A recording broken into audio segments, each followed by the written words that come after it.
All right, let's dive in. This time we're going deep into the book of Numbers, chapter 20. It's a story from way back, but you'll see how it still hits home today.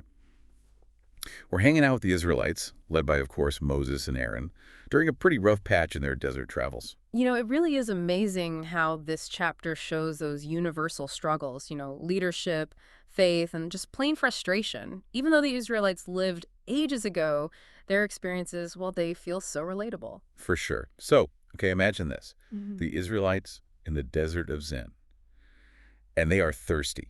I mean, really, really thirsty. Yeah, desperate for water. And what happens? They start complaining, like Yeah. a lot.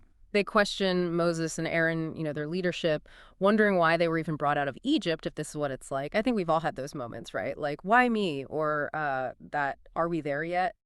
Kind of feeling when things get tough. Oh, absolutely. Such a human thing. But here's where things get really interesting. God hears all this complaining and, well, tells Moses to do something pretty amazing. He says, Moses, speak to this rock and water will come out. Enough for everyone, the whole Israelite community. You'd think that'd be easy, right? But this is where this story, well, it takes a turn. Yeah, I was going to say, there's got to be a twist. Moses, usually so patient and faithful, he gets frustrated. Instead of speaking to the rock like God said, he strikes it.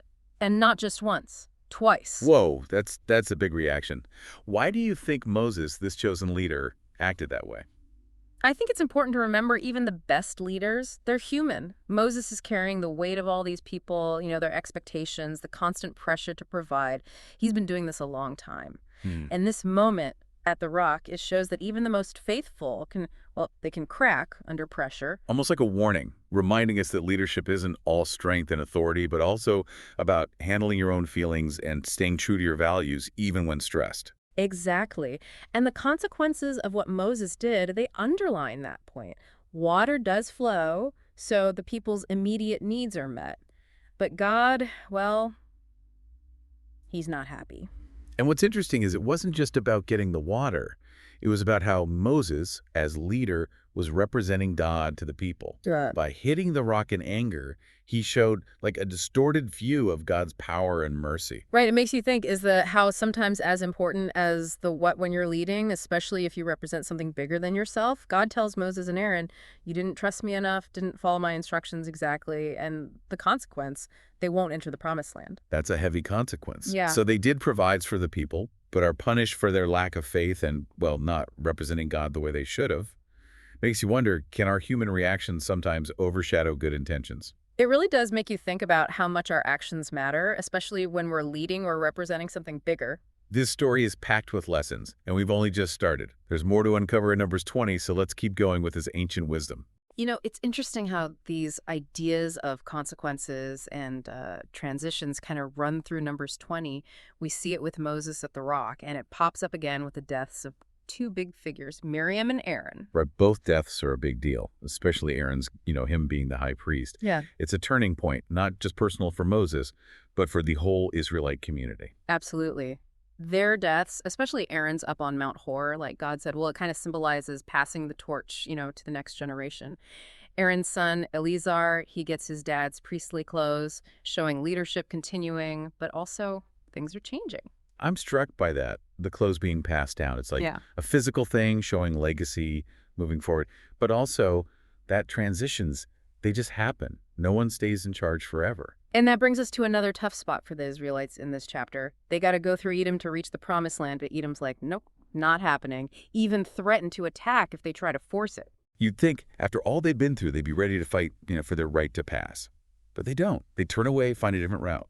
Kind of surprising, isn't it? But I think it shows strength in a different way. It's picking your battles, realizing sometimes the smartest move is to step back, look at your options again. So not always about winning every fight, but choosing the path that gets you closer to the goal, even if it's a detour.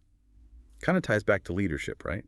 A good leader knows when to push, when to be flexible, when to stand strong, when to adapt. Exactly. It's about looking at each situation with wisdom and making good judgments, not just reacting out of frustration or needing to be in control all the time. And remember, the Israelites, they did get to the promised land eventually, even if it was longer, tougher route. Sometimes those detours, they teach the most valuable lessons. It's amazing, these old stories, so full of wisdom. How stuff from thousands of years ago can still feel so relevant today. It's like looking in a mirror, isn't it? We see ourselves in these struggles, the triumphs, the moments of doubt, the faith. That's what makes these deep dives so great. They give us a chance to think about our own lives, our choices, how we handle the tough stuff. We might not be wandering in the desert literally or leading a whole nation, but we all have those rock moments, right? Mhm. When we're pushed to the edge, our patience is tested, and we want to react, not respond thoughtfully. And it's in those times, I think, that these ancient stories, they can help us see things differently, give us some guidance. So as we wrap up this part of our deep dive, let's bring it back to you listening.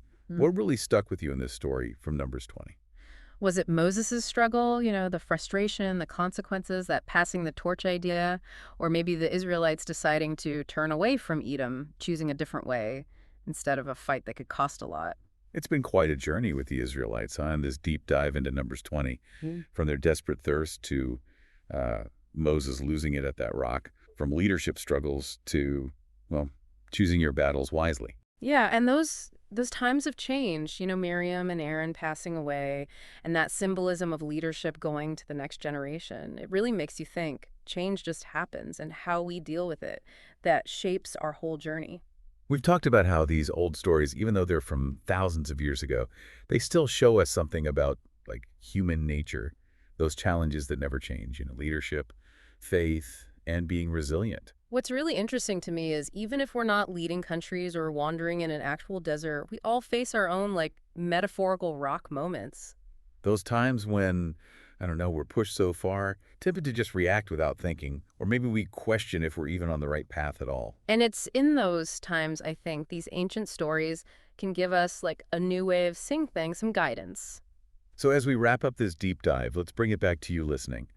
What really hit home for you in this story from Numbers 20? Was it Moses' struggle with all that frustration and what happened because of it? The whole passing the torch thing? Or maybe how the Israelites just turned away from Edom, choosing a different way instead of a fight that could cost them a lot? These stories, they make us think about our own lives, the choices we make, how we handle tough stuff. They remind us that even great leaders, they mess up sometimes, changes are going to happen no matter what, and sometimes the smartest thing is to pick a different path. And maybe most importantly, they show us that even when things are hard, uncertain, there's always a chance to grow, to learn, and to, strengthen that faith in ourselves and where we're headed. So as you go about your day, think about these ancient lessons. How could they apply to your life today? Remember to lead with integrity, respond with patience, choose your battles, and, well, accept that changes happen. They shape our paths. Thanks for joining us on this deep dive into Numbers 20. May its wisdom help guide you on your journey. And that wraps up another deep dive. We'll catch you next time as we explore more ancient wisdom for modern living.